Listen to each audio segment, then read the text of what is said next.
আমার ওয়াইফ মেহরিনকে আজ দুপুর থেকে খুঁজে পাওয়া যাচ্ছে না। লাঞ্চ ব্রেকের একটু আগে একটা প্রজেক্টের ফাইল নিয়ে বসেছি। কাজ প্রায় শেষের দিকে। ঠিক তখন মায়ের নাম্বার থেকে কল এলো। একটু অবাকই হলাম। এ সময় মা সাধারণত কল দেন না। কিছু দরকার হলে মেহরিনকে দিয়ে বলান।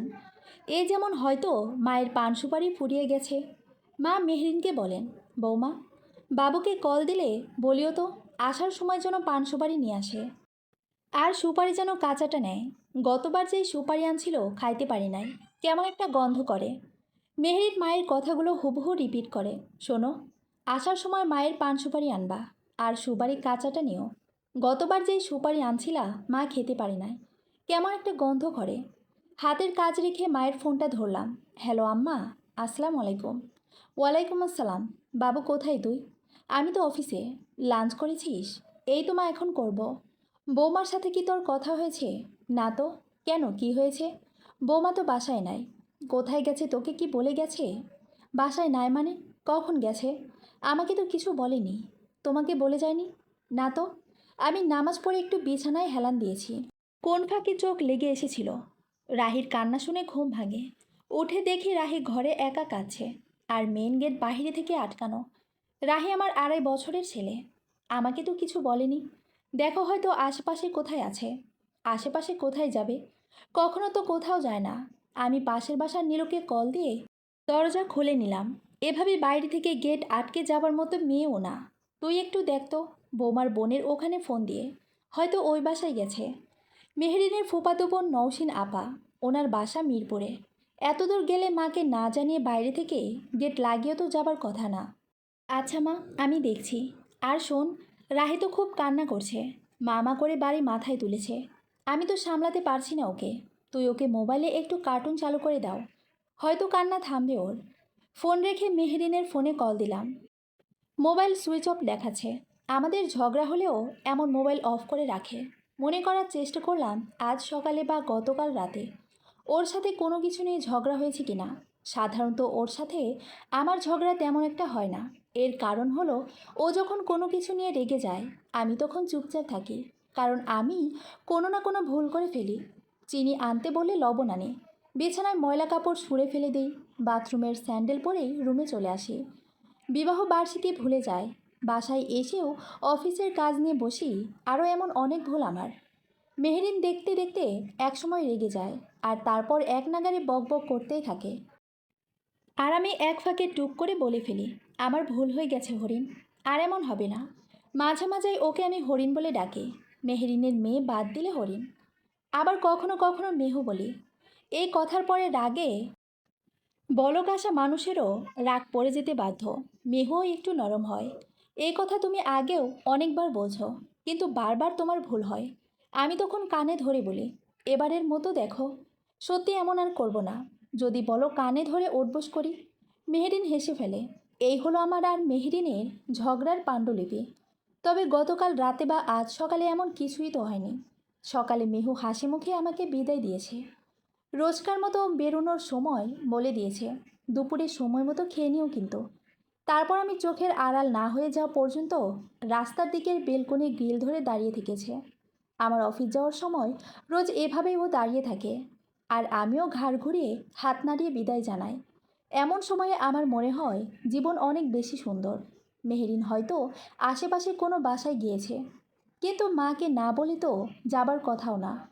আবারও ওর নাম্বারে কল দিলাম। ফোন এখনও বন্ধ।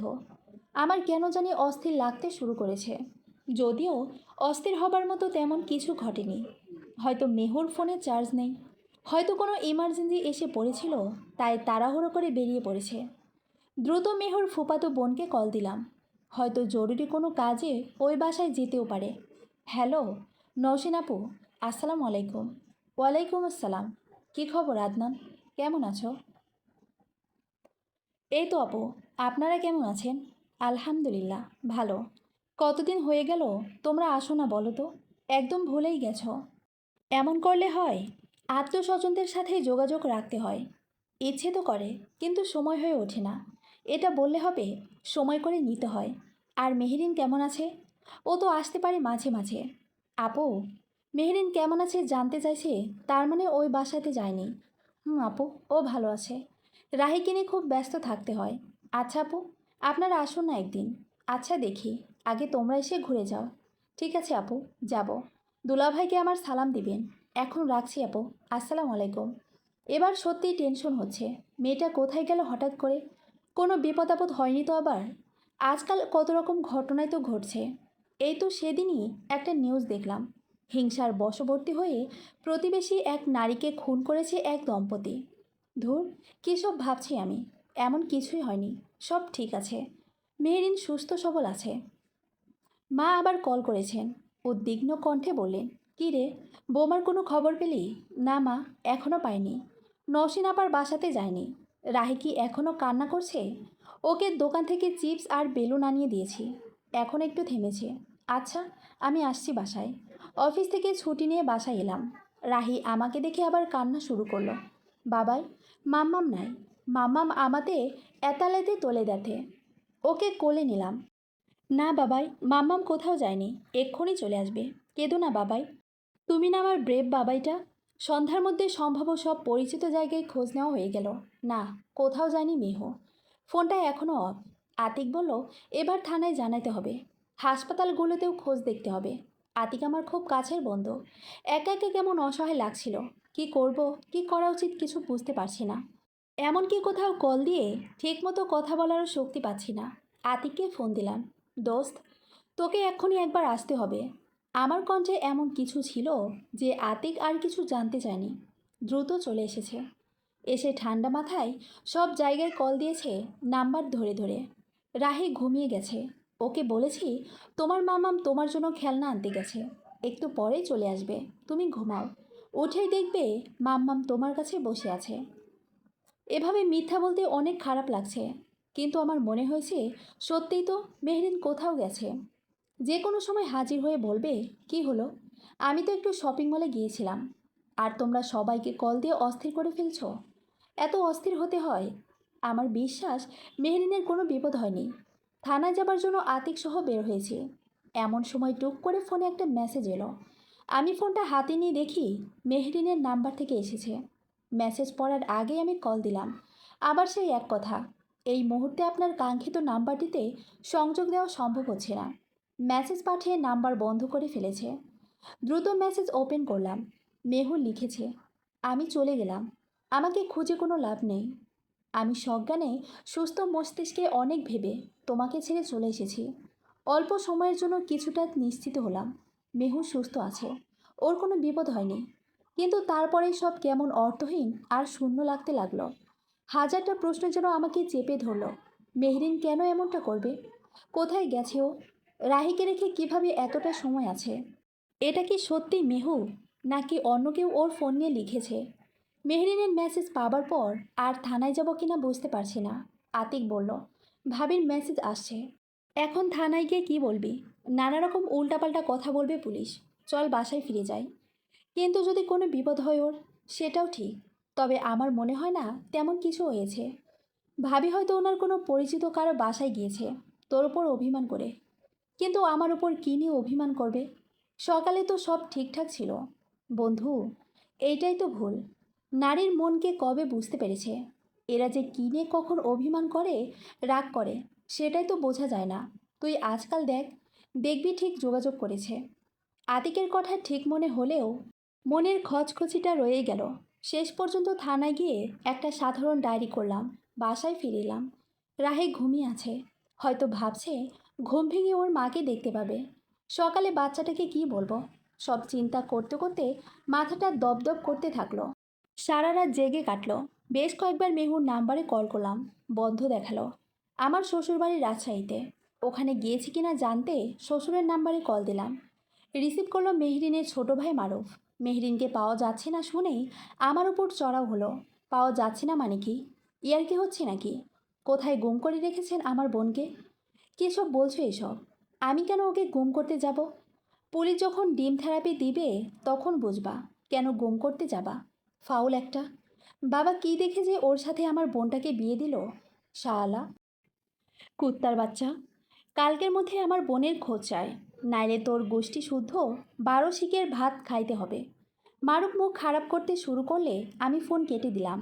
মারুফ কেন জানি না আমাকে প্রথম থেকে সহ্য করতে পারে না। কেন সেই কারণটাই বুঝতে পারি না কখনো। এখন সুযোগ পেয়ে ঝাল ঝাড়ল। বেলকনিতে বসে সামনে থাকা অসীম অন্ধকারের দিকে তাকিয়ে আছি। আমার জীবনটা এখন ঠিক এই রাতের মতো।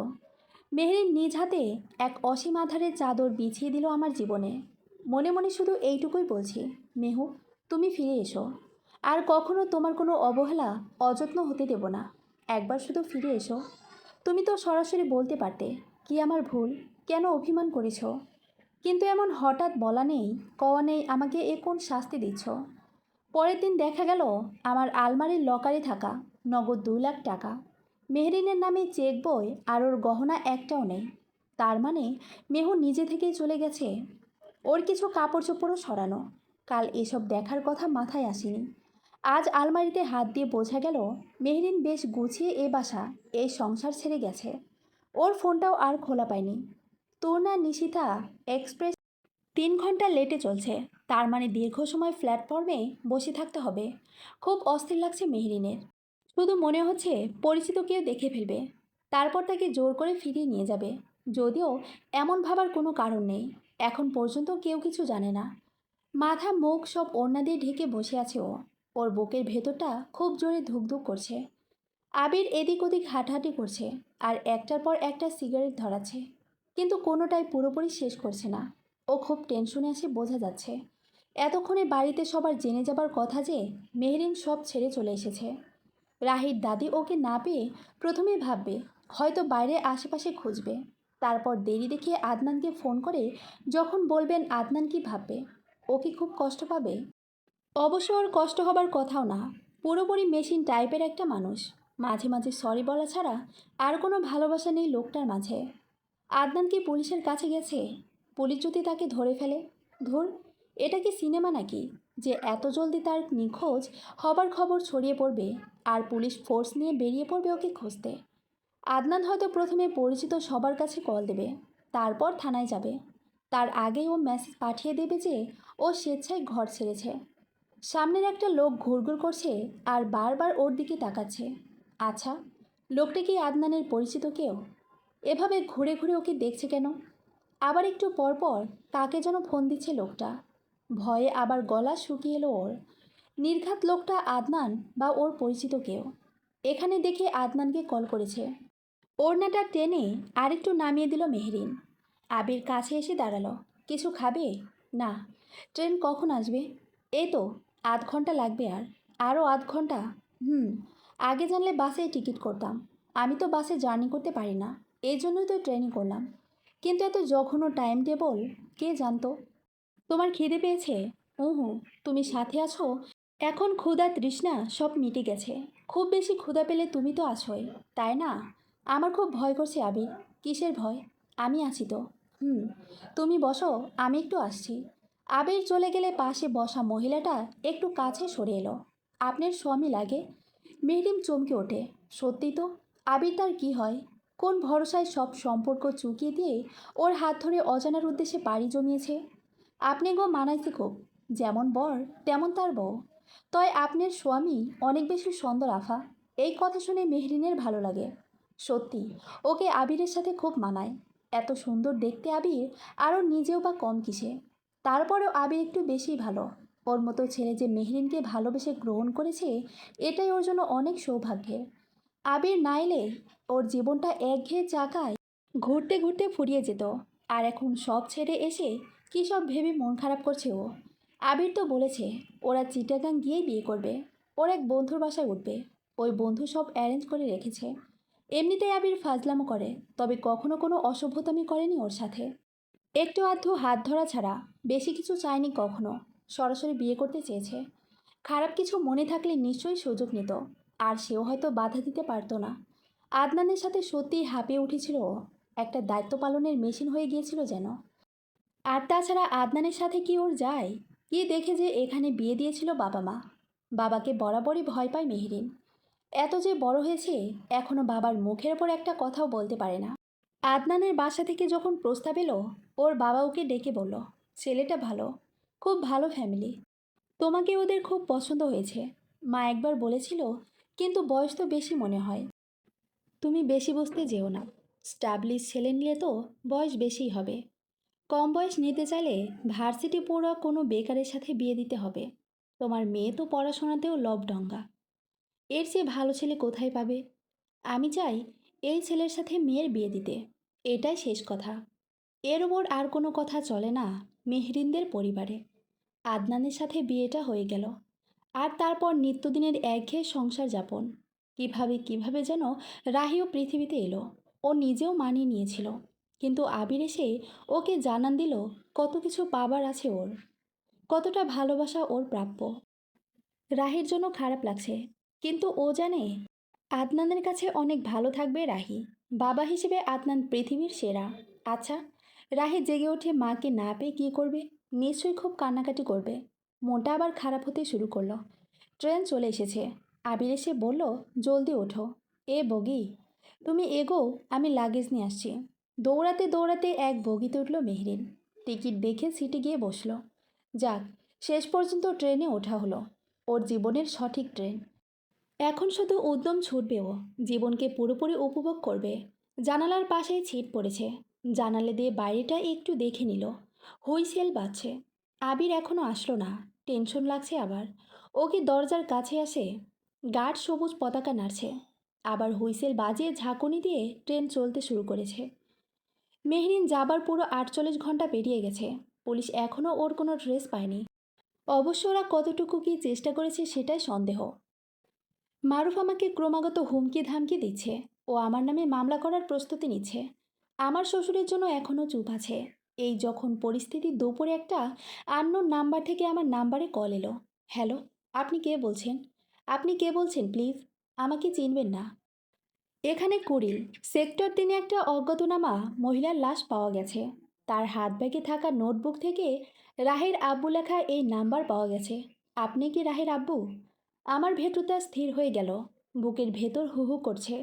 আমি কাঁপা কাঁপা কণ্ঠে কোনো রকমে বললাম, জি, আমি রাহের আব্বু। ডিউটিতে এসে 1 কাপ আদা দেওয়া রং চা না খেলে মেহমিতের মাথা ঠিকঠাক কাজ করে না। থানার মোড়েল বিমলের দোকানের রং চায়ের স্বাদটাই আলাদা। আরও অনেক জায়গায় রং চা খেয়েছে, কিন্তু এই দোকানের চায়ের ঘ্রাণটাই আলাদা। ঠিক শীতের শুরুতে যেই রোদ, তার মতো নরম অনুভূতি ছড়িয়ে পড়ে। চা এসে পৌঁছাতে পারেনি, ঠিক তখনই থানার ফোনটা বিকট শব্দে বেজে উঠল। এত সকালে ফোন মানেই কোনো কেসের ফোন। মেহবিদ যা ভেবেছিল তাই। করিল এলাকায় এক অজ্ঞাতনামা নারীর লাশ পাওয়া গেছে, এক নির্মাণাধীন ভবনের সামনে। নাকে মুখে কয়েক চুমুক দিয়ে ফোর্সকে গাড়িতে উঠতে বলে নিজেও তড়িঘড়ি করে বেরিয়ে পড়ল ওসি মেহবিদ। আজকাল খুন খারাপি এতটাই বেড়ে গেছে যে এখন মনে হয় পুলিশের চাকরিতে আসাটাই জীবনের সবচেয়ে বড় ভুল। এত নৃশংসতা চারপাশে মেহমিতের ভীষণ খারাপ লাগে। যদিও এই চাকরিতে এই খারাপ লাগাটাকে পাত্তা দেবার সুযোগ নেই। খুন খারাপি, বীভৎস লাশ, আসামিকে ধরা, চার্জ লিস্ট, নানামুখী চাপ, এই নিয়েই জীবন চলছে। স্পটে পৌঁছে জটলা সরিয়ে জায়গাটা ফাঁকা করলো ফোর্স। খুব ভালো করে লাশটাকে অবজার্ভ করছে মেহমিদ। যদিও এই কাজে এক্সপার্ট দুজন সাথে এসেছে, তারপরে মেহমিদ নিজেও খুব ভালো করে চারপাশের নজর বুলিয়ে নিচ্ছে। সম্ভবত উঁচু থেকে পড়ে মৃত্যু হয়েছে। মাথাটা থেতলে গেছে একেবারে। তবে এভাবে থেতলে যাওয়ার কথা না। খুনি ভারী কিছু দিয়ে মাথা থেতলে দিয়েছে। আশেপাশে তেমন কোনো ভারী কিছু পাওয়া গেল না। লাশের শরীরে গয়না আছে, মানে গলার চেন, আংটি। তার মানে ছিনতাইয়ের কোনো উদ্দেশ্য ছিল না। আর ছিনতাই করতে হলে কোনো পথচারীকে এত উঁচু বিল্ডিংয়ে নিয়ে আসবেই বা কেন? সেক্সুয়াল অ্যাসল্ট হয়েছে কি না জানতে হলে পোস্টমর্টমের জন্য অপেক্ষা করতে হবে। তবে আপাতত দৃষ্টিতে তেমন কিছু মনে হচ্ছে না। কোনো ধস্তাধস্তির চিহ্ন নেই। তার মানে নিহত নারী স্বেচ্ছায় এখানে এসেছিল। পরিচিতি কারো সাথে হয়তো এসেছিল। সাব ইন্সপেক্টর রায়হান লাশের এবং আশেপাশের ছবি তুলে নিচ্ছে। মেহমিদ ওর পাশে থাকা কনস্টেবল মোজাম্মেলকে ডেকে বলল, লাশ প্রথমে কে দেখেছে তাকে নিয়ে আসো। জি স্যার। মধ্যবয়স্ক শ্রমিক শ্রেণীর এক লোক এসে দাঁড়ালো সামনে। এই যে স্যার, ইনি প্রথম দেখেছে। আপনি তাহলে লাশটা প্রথম দেখেছেন? জি। আনুমানিক কটার সময় দেখেছেন? 5:30টার মতো হইব। তখন কি উনি জীবিত ছিলেন? না, ময়রাই তো দেখলাম। এত সকালে আপনি এখানে কি করছিলেন? এ বাড়ির মালিক তো থাকে বিদেশ, আমি দেখাশোনা করি। নিচতলায় পরশুদিন মিস্ত্রি কাজ করে গেছে, দেয়াল গাচ্ছে। ওইতে পানি দিতেই আইছিলাম, তো আয়সা দেখি লাশ পইড়ে আছে। ও আচ্ছা। আশেপাশে ভারী কিছু ছিল কি, যেমন পাথর বা লোহা জাতীয় কিছু? না স্যার, তেমন কিছু তো ছিল না। এই এলাকার কেউ কি ওনাকে চিনেছে? আপনি কি আগে কখনো দেখেছেন এনাকে? না, এই এলাকার না, আগে দেখি নাই। তয় মুখটাই তো ভালো বোঝা যাইতেছে না। আচ্ছা, থানায় খবর কি আপনি দিয়েছেন? না স্যার, আমি তো নাম্বার জানি না। এক ভদ্রমতুর লোক আসিল, উনিই কল দিছেন। আচ্ছা, আপনি আসতে পারেন। এবার মোজাম্মেলকে উদ্দেশ্য করে বলল, নিহতের আত্মীয় কেউ এসেছে? ওনার হাজব্যান্ডকে খবর দেওয়া হয়েছে? উনি এসে লাশ শনাক্ত করবেন। কিছু স্ন্যাপ নিয়ে লাশ শনাক্ত করার পর পোস্টমর্টেমের জন্য পাঠিয়ে দাও। জায়গাটা রেজিস্ট্রেশন করে রাখো। আর ওনার হাজব্যান্ডকে থানায় আসতে বলো। জি স্যার। মেহমিদ বিড়বিড় করলো, ব্যাগে সব কিছু আছে, হাত কান গলারটা আছে, কিন্তু মোবাইল নেই। শুধু মোবাইলটা মিসিং। কিন্তু কথা হলো, এত উঁচুতে কেন উঠবে এই মহিলা? আত্মহত্যা নয়, তাহলে চেহারা বিকৃত থাকতো না। কিছু একটা গোলমাল আছে। পার্সে থাকা আইডি কার্ড থেকেই মেহরিনের পরিচয় জানা গেছে। তারপরও লাশ শনাক্ত করার জন্য পরিবারের লোকজনকে ডাকা হলো। আদনান লাশ দেখে শনাক্ত করলো, মেহরিনের ডান হাতের বৃদ্ধাঙ্গুলিতে একটা আঁচিল আছে। ওইটা দেখেই নিশ্চিত করলো যে এটাই মেহরিন, আদনানের হরিণ, রাহির মা। এই মুহূর্তে আদনান বসে আছে থানায়। ওর সামনে বসা ওসি মেহমিদ আদনানকে বলল, আমি সত্যিই দুঃখিত এই সময়ে আপনাকে এইভাবে থানায় আসতে হলো, কিন্তু আপনার ওয়াইফের বিষয়ে জানার জন্য এই মুহূর্তে আপনাকেই সবচেয়ে বেশি প্রয়োজন। তাই তদন্তের খাতিরেই অপ্রিয় কাজটা করতে হলো। ইটস ওকে অফিসার, আমিও চাই ঘটনার সুষ্ঠু তদন্ত হোক, কালপ্রিট ধরা পড়ুক, মেহুর সাথে যে বা যারা এমন করেছে ওদের দৃষ্টান্তমূলক শাস্তি হোক। আপনার ওয়াইফ ঠিক কবে কখন নিখোঁজ হন? গত পরশু দুপুরে। আপনি তখন কোথায় ছিলেন? আমি অফিসে ছিলাম। আমার মা ফোন দিয়ে বলল মেহরিন বাসায় নেই, বাইরে থেকে দরজা আটকে চলে গেছে। তারপর পরিচিত সব জায়গায় খোঁজ নেই। পরে ওই মোবাইল থেকে মেসেজ আসে। আমি থানায় জিডি করি। মেসেজটা কি দেখতে পারি? আদনান মোবাইল এগিয়ে দেয়। ওসি সাহেব মেসেজটা পড়েন। আপনার সাথে ওনার কি কোনো কিছু নিয়ে ঝগড়া হয়েছিল? না, তেমন কিছু হয়নি। আপনাদের সম্পর্ক কেমন ছিল? কোনো কিছু নিয়ে সমস্যা চলছিল কি? না, কোনো সমস্যা ছিল না। আমরা ভালো ছিলাম। ভালো মানে কেমন ভালো? স্বাভাবিক যেমন থাকে। দেখুন আদনান সাহেব, সব কিছু ঠিক নিশ্চয়ই ছিল না। তাহলে তো আর উনি এভাবে বেরিয়ে পড়তেন না। ওনাকে অন্য কারো সাথে, মানে extremely sorry for the question, কিন্তু তদন্তের জন্য এমন প্রশ্ন করতেই হচ্ছে। Hope you will cooperate. না, ওনার সাথে অবৈধ কোনো সম্পর্ক ছিল না। ও সংসার নিয়েই ব্যস্ত থাকতো। আমাদের ফুটফুটে একটা 2.5 বছরের ছেলে আছে। ওকে নিয়েই মেহেরিন এর দিন কাটতো। আপনি যেটা মিন করছেন তেমন কিছু করার মতো মেয়েও ছিল না। আচ্ছা আদনান সাহেব, আপনি এখন আসুন। পোস্টমর্টেমের ফর্মালিটি হয়ে গেলে লাশ পেয়ে যাবেন। আর আপাতত শহর ছেড়ে কোথাও যাবেন না। আবার প্রয়োজনে আপনাকে থানায় আসতে হতে পারে। জি আচ্ছা। চলে যাবার আগে আবার ঘুরে এলো আদনান। অফিসার, একটা অনুরোধ। আপনার মেহর এমন পরিস্থিতি কেন হলো এটা সুস্থ তদন্ত চাই আমি। আমার রাহিকে কেন মাহারা হতে হলো এর বিচার চাই। এটা আমাদের দায়িত্ব mister Adnan. We will try our level best. Adnan খেয়াল করলো ওর শ্বশুর আর মারুফ এসেছে থানায়। আদনান সালাম দিয়ে ওর শ্বশুরকে জড়িয়ে ধরল। আব্বা, কী থেকে কি হয়ে গেল? শান্ত হও বাবা, ধৈর্য ধরো। বলতে বলতেই উনি কান্নায় ভেঙে পড়লেন। স্বভাবে যত কড়া হন না কেন, নিজের একমাত্র মেয়ের এমন অপমৃত্যু ওনাকেও দুর্বল করে দিয়েছে। মারুফ ওর বোনের জামাইয়ের সাথে কথা বলল না। ওর চোখে মুখে রাগ স্পষ্ট হয়ে আছে। শুধুমাত্র বাবার কারণেই আদনানের বিরুদ্ধে কোনো অভিযোগ করতে পারেনি। মেহরিনের বাবা লাশ বাড়িতে নিয়ে যেতে চাইলেন, যদিও আদনানের ইচ্ছা ছিল ওকে এখানেই দাফন করতে। অত দূরে মেহরিন একা একা থাকবে, এটা মেনে নেওয়া কষ্টকর। কিন্তু সন্তানহারা পিতার এই দাবিটুকুকে অস্বীকার করবার উপায় নেই। রাজশাহী পৌঁছতে ভোর হয়ে গেল। মেহরিনের বাসায় ওর নিকটাত্মীয় ও সবাই এসেছে। লাশ নামানোর সাথে সাথে শোকাবহ পরিস্থিতির সশব্দ রূপে ছড়িয়ে পড়ল পুরো বাড়িতে। মেহরিনের মা কাঁদতে কাঁদতে জ্ঞান হারালেন। আত্মীয় স্বজন যারা এসেছে তারা শোক দেখানোর ফাঁকে ফাঁকে নানা রকম কানাঘুষা করতে লাগলো। আদনানের দিকে সবাই কেমন সন্দেহের চোখে তাকাতে লাগলো। অনেক কাছের মানুষ যারা আগেই দেখলে কথা বলতো, তারা কেমন যেন এড়িয়ে গেল। আদনানের নিজেকে নিতান্তই অযাচিত আর বেমানান মনে হতে লাগলো। আসার পথে আদনান ওর মা আর রাহিকে গাড়িতে উঠিয়ে নিয়ে এসেছে। ছোট রাহি এখনও জানে না যে ওর নানু বাড়িতে যাচ্ছে ওর মাকে দেখতে। কিন্তু এই দেখায় যে শেষ দেখা, সেটা ওইটুকু বাচ্চাকে বোঝানোর মতো শক্তি আদনানের নেই। ওর দাদি সারাটা সময় বুকে আগলে রেখেছে ওকে। আদনানের আত্মীয়রা ওকে রাজশাহী আসতে বারণ করেছিল, কিন্তু আদনান এতটাও স্বার্থপর হয়ে উঠতে পারেনি। তাছাড়া রাহির তো অধিকার আছে ওর মাকে শেষ দেখা দেখবার। আদনান স্পষ্ট করে সবাইকে বলেছে, আমার বিপদ হবে ভেবে আমার মেহুকে শেষ বিদায়ের সময় ওর কাছে থাকবো না। এতটা বিবেকহীন আমি হইনি আজও। মেহমিদ সদ্য আসা কেসটা নিয়ে ভাবছে।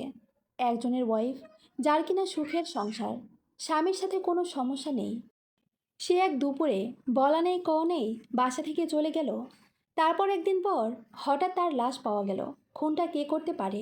হয়তো তার স্বামী মিথ্যা বলছে, কিন্তু বাসার সিসিটিভি থেকে দেখা গেছে মহিলা নিজে ব্যাগ হাতে বাইরে গেছে। হাজব্যান্ডের সাথে যদি কোথাও যেয়ে থাকে তাহলে নিশ্চয়ই ব্যাগসহ যেত না। আর তাছাড়া হাজব্যান্ড ওই সময় অফিসেই ছিল, অফিস স্টাফরা তাই বলছে। তাছাড়া ভিকটিমের বাবার বাড়ির লোকেদের আদনানের বিরুদ্ধে কোনো অভিযোগ নেই। তার মানে ভিকটিম অন্য কারোর সাথে যেতে পারে। আবার এমনও তো হতে পারে একা একাই কোথাও যাচ্ছিল, খারাপ কারো হাতে পড়ে প্রাণ হারিয়েছে। কিন্তু কেউ যদি জোর করে ভিকটিমকে ওই বিল্ডিংয়ে তোলেও, সেই ক্ষেত্রে জোর জবরদস্তির কোনো চিহ্ন থাকতো। আপাত দৃষ্টিতে তেমন কোনো ক্লু পাওয়া যায়নি। হতে পারে পরিচিত কারোর সাথে ভিকটিম ওখানে গেছেন। এত রাতে ওই পরিত্যক্ত বিল্ডিংয়ে কেনই বা যাবেন? সেটা যতই পরিচিত কারোর সাথেই হোক না কেন। দ্বিতীয় সম্ভাবনাই সঠিক হতে পারে, ভিকটিমের কারোর সাথে পরকীয়ার সম্পর্ক ছিল। যদিও ওনার হাজবেন্ড বলেছেন ওনারা দাম্পত্য জীবনে খুব সুখী ছিলেন। তবে আজকাল কে যে সুখী আর কে সুখী নয় সেসব বোঝাই মুশকিল। এফবিতে হাসি হাসি চেহারার ছবি আপলোড দিচ্ছে, ওদিকে বাইরে দু চারটা এফআইআর চালাচ্ছে খাবার পরের ডেজার্ট আইটেমের মতো। এই চাকরি করতে এসে কত কী যে অভিজ্ঞতা হয়েছে মেহমিদের। মানুষের বিচিত্র মানসিকতা আর চরিত্র সব এমন চাকরিতে এসে দেখেছে ও। এসব দেখতে দেখতে মানুষের ওপর বিশ্বাস রাখা একেবারেই মুশকিল। ওর সাথেও যে এমন কিছু ঘটবে না, বা তাই কে বলবে। সত্যিই তাই, এই চাকরিতে আসার পর ও মাঝে থাকা কমনীয় নরম মনের মানুষটা কোথায় যেন হারিয়ে গেছে। সারাদিন চোর, ডাকাত আর বিকৃত মনের সব অপরাধীদের সংস্পর্শে থাকতে থাকতে ও নিজেও ভীষণ রুক্ষ হয়ে গেছে। যাই হোক, আপাতত কুলকিরানা পাওয়া না গেলেও পোস্টমর্টেমের রিপোর্ট আর ভিকটিমের মোবাইল ফোনের রেকর্ড হাতে আসলে কিছু একটা সমাধান পাওয়া যাবে। আদনান 7 দিন ছুটিতে ছিল। এই কদিনও রাহিকে সামলিয়েছে। 3 দিনের দিন এতিমখানায় বাচ্চাদের খাইয়েছে, দোয়ার আয়োজন করেছে। এখন রাহিও আর আগের মতো কাঁদে না, কিন্তু ঘুমের ঘরে ঠিকই মামা করে ফুপিয়ে ওঠে। মাঝে মাঝে মায়ের ছবি নিয়ে চুমু খায় আর একা একা কথা বলে, মাম্মাম তোমার অদ্ভুত তবে ভালো হবে, তুমি তবে আত্মা। আড়াল থেকে এসব দেখে ওর দাদি আঁচলে মুখ ঢেকে কান্না করেন। আদনানেরা চোখ ভরে যায় পানিতে। ও ঠিক করে মেহরিনের ছবিগুলো সব লুকিয়ে ফেলবে। আজ থেকে আদনানের ছুটি শেষ, জয়েন করতে হবে। ও এমন একটা পদে আছে যে ও না থাকলে অন্যরা হয়তো চালিয়ে নিতে পারে, কিন্তু আসলে কাজের কাজ কিছুই হয় না। তাই ছুটি আর না বাড়িয়ে অফিস জয়েন করলো আদনান। আর তাছাড়া বাসায় থাকলে মেহরিনের স্মৃতি ওকে তাড়িয়ে নিয়ে বেড়ায়। এ বাসার সবখানে মিহুর ছোঁয়া লেগে আছে, একটা মেহরিন মেহরিন ঘ্রাণ পুরো বাসা জুড়ে। তবে একটা বিষয় সত্যি শোক, যে যত তীব্র হোক না কেন মানুষের দৈনন্দিন কাজগুলো ঠিকই চলতে থাকে। কারো জন্য কিছু থেমে থাকে না। হয়তো কষ্ট হয়, তীব্র যাতনায় অসহ্য ঠেকে সব কিছু, তারপরেও থেমে থাকে না কিছুই। অফিসে জয়েন করার পর সবাইকে সমবেদনা জানিয়েছে ঠিকই, কিন্তু ওর অগোচরে তারা এবার 2-3 জন একসাথে হলেই এই ঘটনা নিয়ে জল্পনা কল্পনা চালাচ্ছে। আদনান ভাবল, মানুষকে বিচিত্র জীব, সব কিছু নিজের মতামত আর বিচার জুড়ে দেয়। উপরে উপরে যা বলে ভিতরে সেটা ধারণ করে না। অন্যের কষ্ট নিয়ে খোঁচারও মানুষ এটা বোঝে না যে তার নিজের জীবনেও কত কষ্ট, কত যন্ত্রণা লুকিয়ে আছে। একটা দীর্ঘশ্বাস ফেলে আদনান কাজে মন দেয়। ওদিকে আবির গয়নাগুলো সব বিক্রি করে দিয়েছে। নগদ টাকা আর গয়না বেচে বেশ ভালো একটা অ্যামাউন্ট হাতে এসেছে ওর। কিছু টাকা ব্যাংকে ফিক্সড করে রাখবে ঠিক করলো ও। আর কিছু টাকা নিয়ে কক্সবাজার, রাঙামাটি কদিন টু মেরে আসবে। এমনিতেই মেহেরিন নামের সেকেন্ড হ্যান্ড মালটাকে ব্যাগে আনতে খুব বোর হয়ে গিয়েছিল দিনকাল। একটা লম্বা ট্যুর দিয়ে সেই বোরনেস কাটিয়ে তারপর নতুন কিছু ভাবা যাবে, ঠিক 4 দিন পর পোস্টমর্টেমের রিপোর্ট চলে এসেছে। মৃত্যুর কারণ উঁচু থেকে পড়ে গিয়ে হৃৎপিণ্ড ফেটে গিয়ে মৃত্যু হয়েছে। ধর্ষণের কোনো আলামত পাওয়া যায়নি। তবে কাজের কাজ করেছে আইটি সেকশনের লোকজন। মেহরিনের ফোনের রেকর্ড এসে গেছে। একটা নাম্বারে অনবরত মেসেজার কথা হয়েছে, যেটা আবির নামের একজনের সাথে রেজিস্ট্রেশন করা আছে। এই ছেলেটার সাথে ভিকটিমের সম্পর্ক ছিল। মেসেজ থেকে দেখা যাচ্ছে ওর সাথেই চলে গিয়েছিল ভিকটিম। এখন এই আবিরকে ধরলে সব রহস্য উন্মোচন হবে। আবিরের ফোনের লোকেশন ট্র্যাক করে ওকে অ্যারেস্ট করার জন্য পুলিশ ব্যবস্থা নিল। 2 দিনের মধ্যে আবিরকে ধরা হলো খুলনা সদর থেকে। খুলনা সদর থানা পুলিশ ওকে অ্যারেস্ট করে হাজতে এনে জিজ্ঞাসাবাদ শুরু করলো। ওসি মিজানুর রহমান। ঢাকা থেকে কেসের হিস্ট্রি মেইল করা হয়েছে এই থানায়।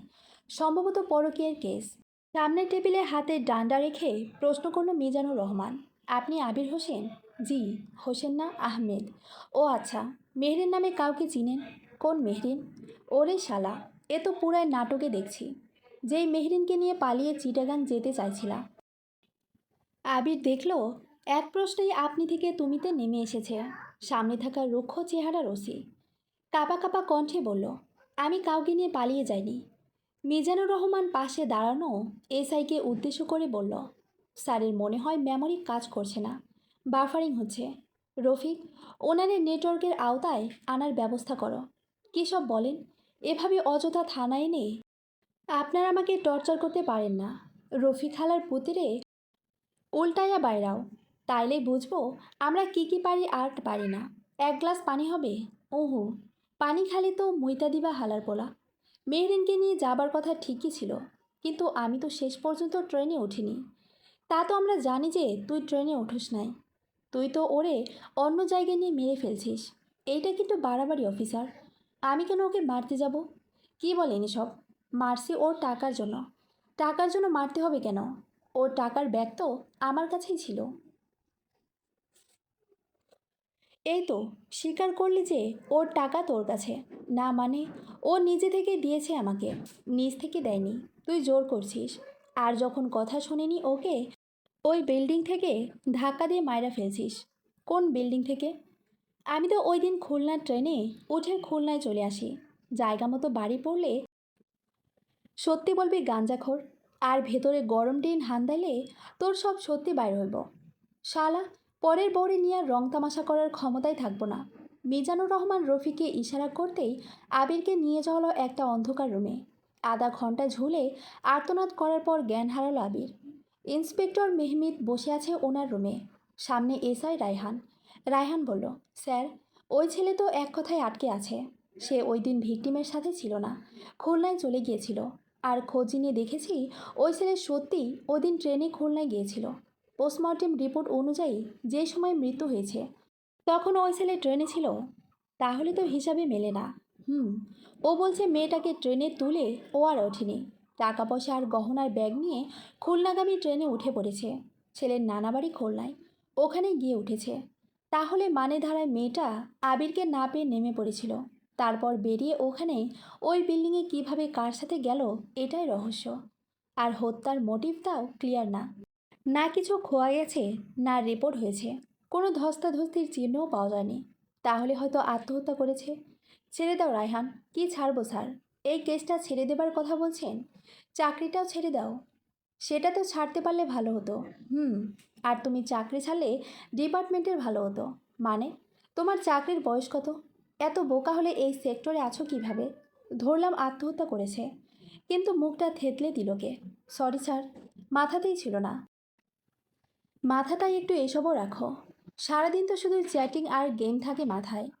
রায়হান মাথা চুলকে বলে, আর একটা বিষয় স্যার, হত্যাকাণ্ডের সময় আর ট্রেনের সময়ের মাঝে অনেকটা সময়ের ব্যবধান আছে, প্রায় 6 ঘন্টার মতো। হুম, তার মানে সরাসরি ওখানে যায়নি তাহলে। দেখা যাক কোথাকার পানি কোথায় গিয়ে গড়ায়। লাশের ছবি দিয়ে কোনো নিউজ কি হয়েছে? স্থানীয় পত্রিকার একটা ছোট আকারে নিউজ হয়েছে। আর একটা নিউজ করান ভিকটিমের ভালো একটা ছবি দিয়ে। আচ্ছা স্যার। মেহরিনের কেসটা কেমন যেন আটকে গেল এক জায়গায়। কোনো ক্লু পাওয়া যাচ্ছে না।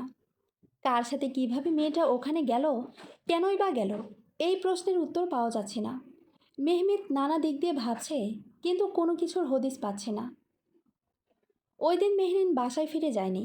দারোয়ান বলেছে ম্যাডামকে দুপুরে বেরিয়ে যেতে দেখেছে, পরে আর আসেননি। সিসিটিভি ফুটেজেও তেমন কিছু পাওয়া যায়নি। আর আদনানও 10টার পরে আর বের হয়নি, তাই ওকে সন্দেহর তালিকা থেকে বাইরে রাখা হয়েছে। আদনান বসে আছে থানায়। ও এসেছে কেসের আপডেট জানতে, সেই সাথে পুলিশকে তাগাদা দিতে। এই দেশে কত শত কেস অমীমাংসিত হয়ে পড়ে আছে, অথচ পুলিশ চাইলেই কত জটিল কেসের রহস্য উদ্ঘাটন করতে পারে।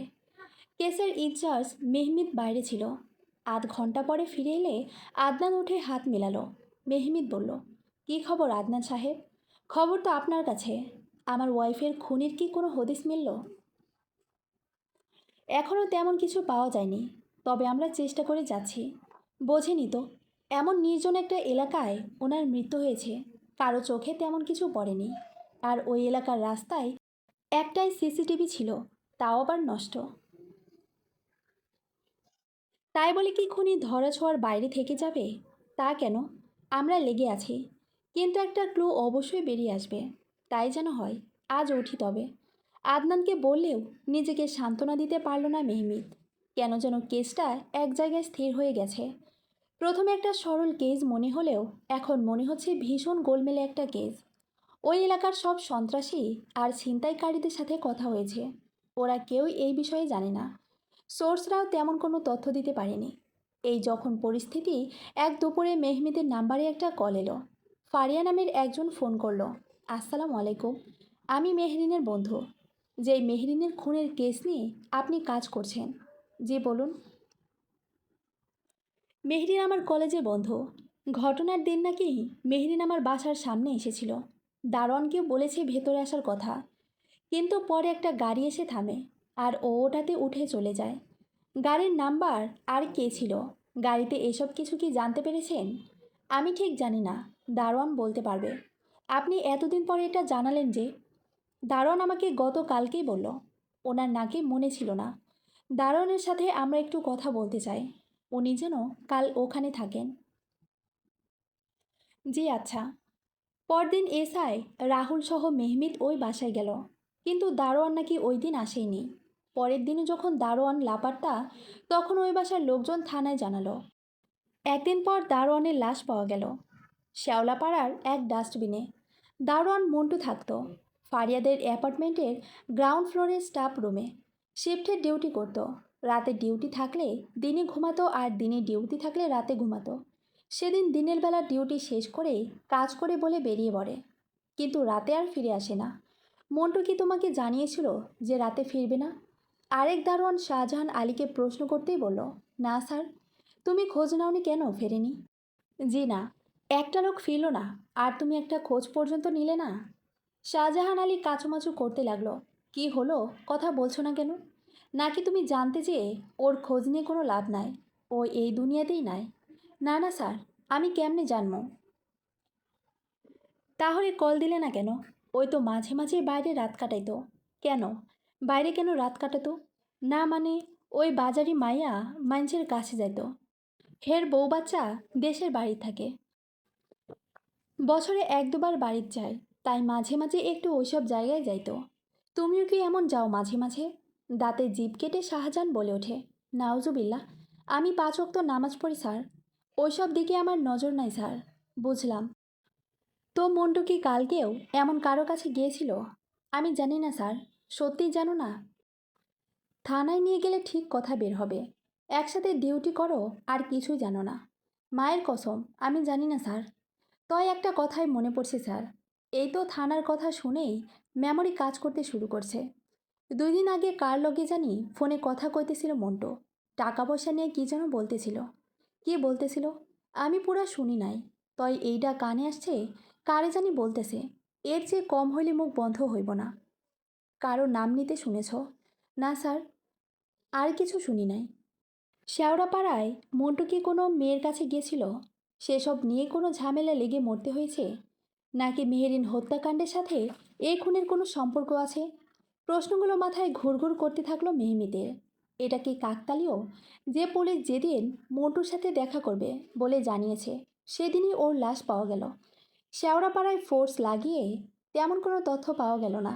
মানে ওই এলাকায় মেঘঘরিত কোনো সমস্যা হয়েছে কি না তা নিয়ে কেউ কিছুই জানে না। মন্টু হত্যাকাণ্ড আরও বেশি জট পাকিয়ে দিল সব। মন্টুর পোস্টমর্টেম রিপোর্ট এসে গেল। ধারালো কিছু দিয়ে মাথায় আঘাত করা হয়েছে। খুব সম্ভবত খুনি পেছন দিক দিয়ে অ্যাটাক করেছে। ফোনে কল রেকর্ড থেকেও কিছু পাওয়া যায়নি। আগের দিন মন্টু কথা বলেছে ওর বাড়িতে বউয়ের সাথে। আর একটা আননোন নাম্বার থেকে কল এসেছে, যেটা একটা ফ্লেক্সি লোড দোকানের নাম্বার।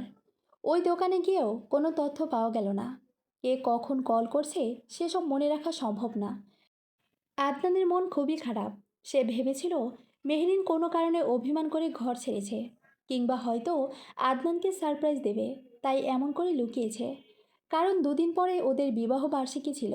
কিন্তু আবিরের সাথে মেহরিনের একটা সম্পর্ক হয়েছিল, এটা জানার পর থেকেই ভেতরে ভেতরে মরে যাচ্ছে আদনান।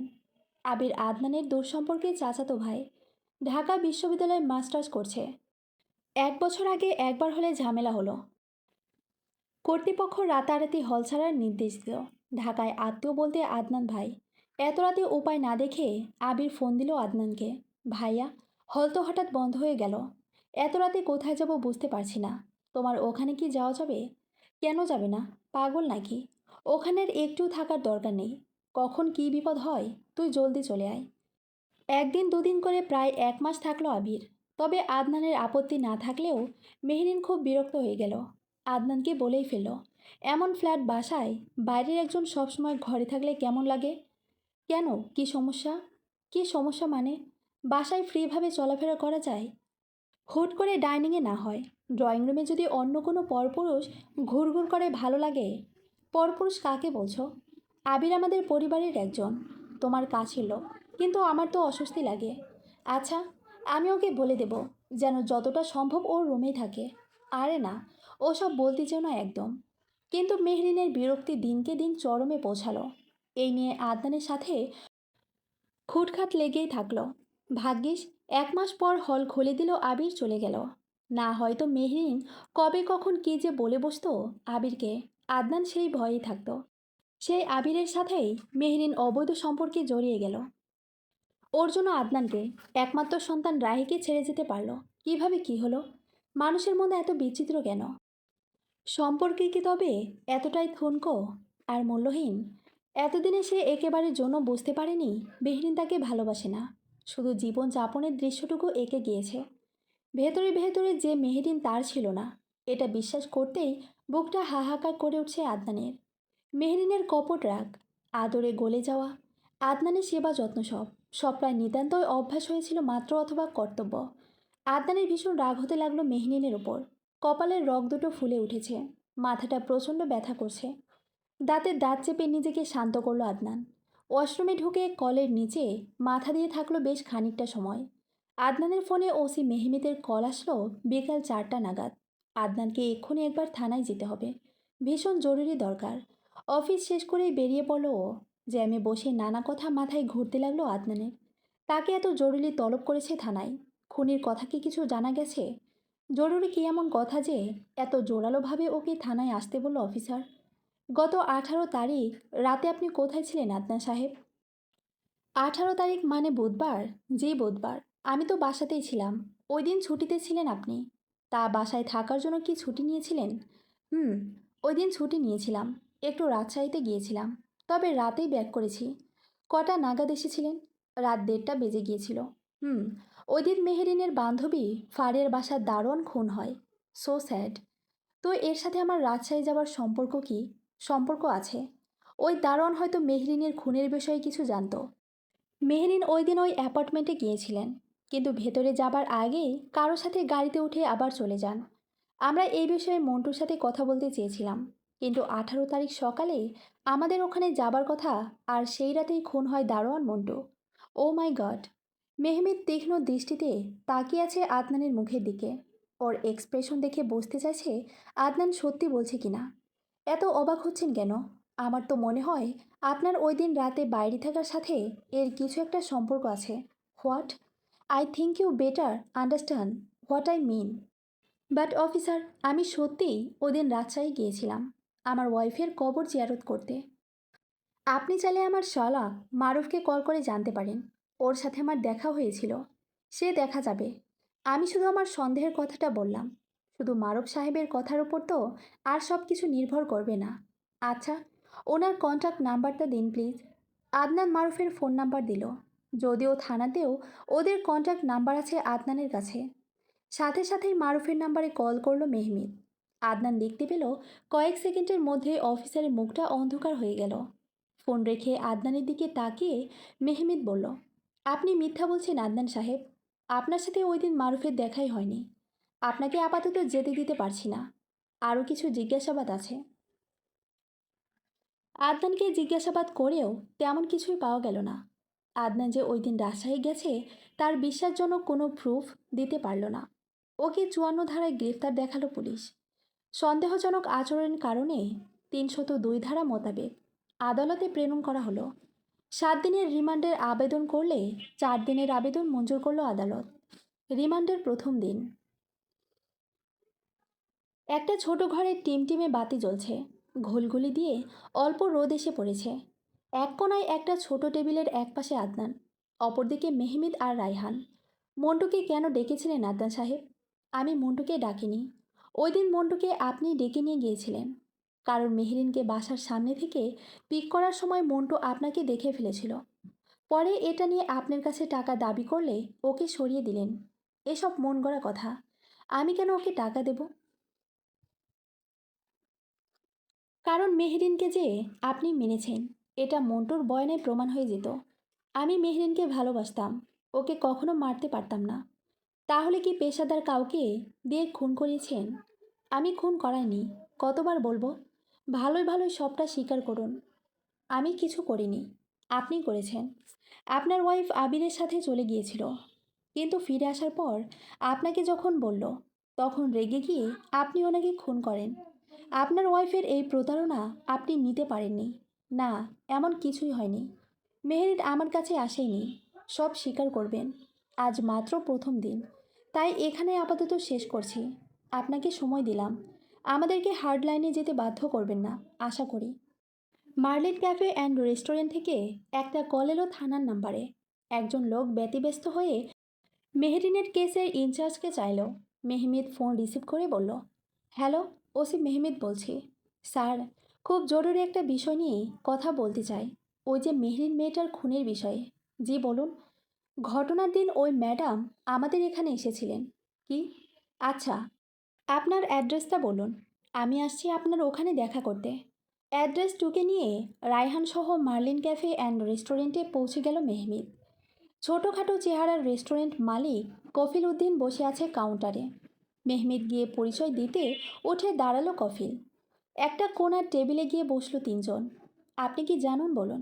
স্যার, ওই দিন মেহরিন নামের ওই ম্যাডাম এসেছিলেন আমাদের এখানে। উনি একাই এসেছিলেন? না, আরও একজন ভদ্রলোক সাথে ছিলেন। উনি কেমন ছিলেন দেখতে? ওনার ছবি আছে তো? ছবি আছে মানে? সিসিটিভি ফুটেজ আছে? না স্যার, এখনও সিসি ক্যামেরা লাগানো হয়নি। নতুন রেস্টুরেন্ট, সব কাজ এখনও শেষ করতে পারিনি। তবে ওই দিন রেস্টুরেন্ট উদ্বোধন উপলক্ষে একটা ছোটোখাটো অনুষ্ঠান করা হয়েছিল, সেই জন্য কিছু ছবি তোলা হয়েছিল। সেই সব ছবিতে ওই ম্যাডামের ছবিও আছে। তা আপনি কিভাবে এতটা জানেন ওই ম্যাডাম সম্পর্কে? কয়দিন আগের পুরনো পেপার ছেড়ে ওই দিন একটা কাজ করতে নিউজটা চোখে পড়ে। সেখানে ওনার ছবি দেখেই চিনতে পারে। এখানে কয়টা ছবিতেই ওনার মুখ স্পষ্ট বোঝা যাচ্ছে। আচ্ছা আনুন দেখি ছবিগুলো। এক্ষুনি আনছি স্যার। ছবিগুলো হাতে পেয়েই মেহমিদ মনোযোগ সহকারে দেখতেই কপাল কুঁচকে গেল ওর। এসআই রায়হানের দিকে তাকিয়ে বলল, যাক, অবশেষে কিছুটা স্বচ্ছ আলোর দেখা মিলল। থানার একটি কক্ষে আদনান, ওর মা, মেহরিনের বাবা মা, ভাই ফারুক বসে আছে। ওসি মেহমেদ আজ খুনের তদন্ত নিয়ে কথা বলবেন। এই খুনের তদন্ত প্রায় শেষের দিকে। সবাই অধীর আগ্রহে বসে আছে। যদিও আদনান খুনটা করেছে এটা সবাই মোটামুটি জেনে গেছে, কিন্তু কেন কিভাবে এই খুন করা হলো সেটাই এখন জানতে বাকি। আদনানের মা মুখে আঁচল চাপা দিয়ে কেঁদে চলেছেন। প্রথমে ছেলের বউ চলে গেল, এখন সেই অভিযোগে ছেলেটাকেও হারাতে বসেছেন। আপনারা সবাই যে খুব খারাপ সময় অতিবাহিত করছেন জানি, কিন্তু সবাই নিশ্চয়ই চান মেহেরিনের খুনি ধরা পড়ুক। তাই আমি আপনাদের এখানে ডাকতে বাধ্য হয়েছি। মেহেরিনের মা বলে উঠলেন, ওই আদনান যে এমনটা করতে পারে আমি স্বপ্নেও ভাবিনি।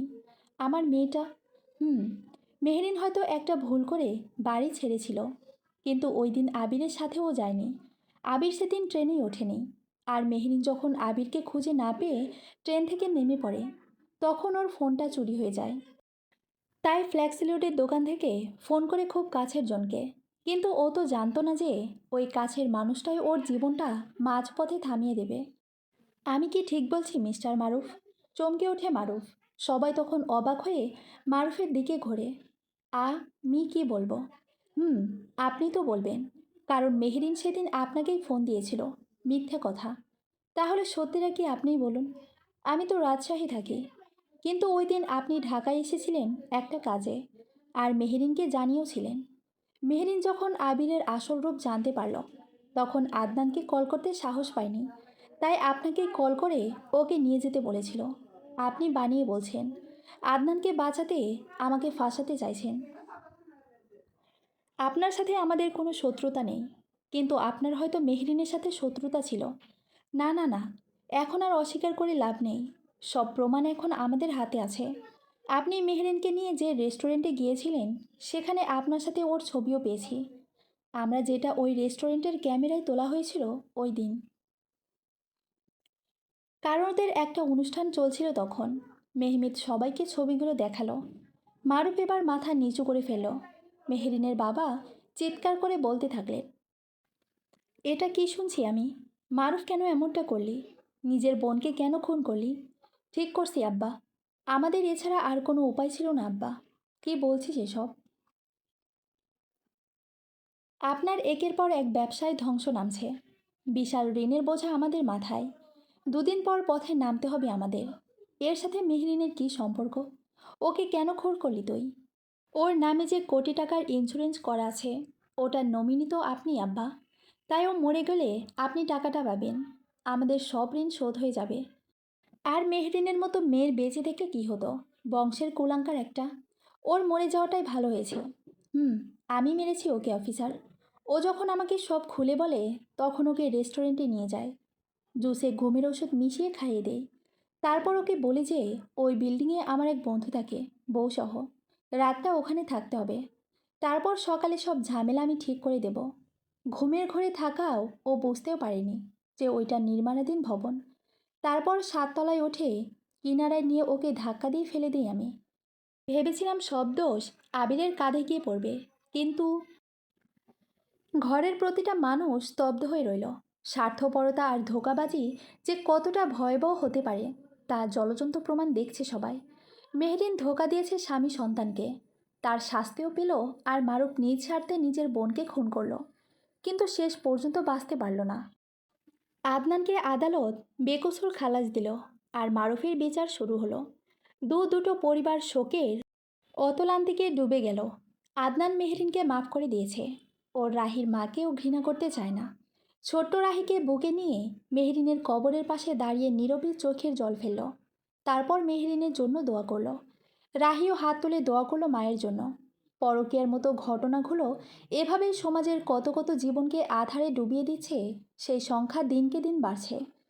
তবে আমরা আশা করতেই পারি, একদিন শুধু সম্পর্কে শুদ্ধতম চর্চা হবে। আমরা মানুষেরা সত্যি সত্যি মানুষ হব একদিন। সমাপ্ত।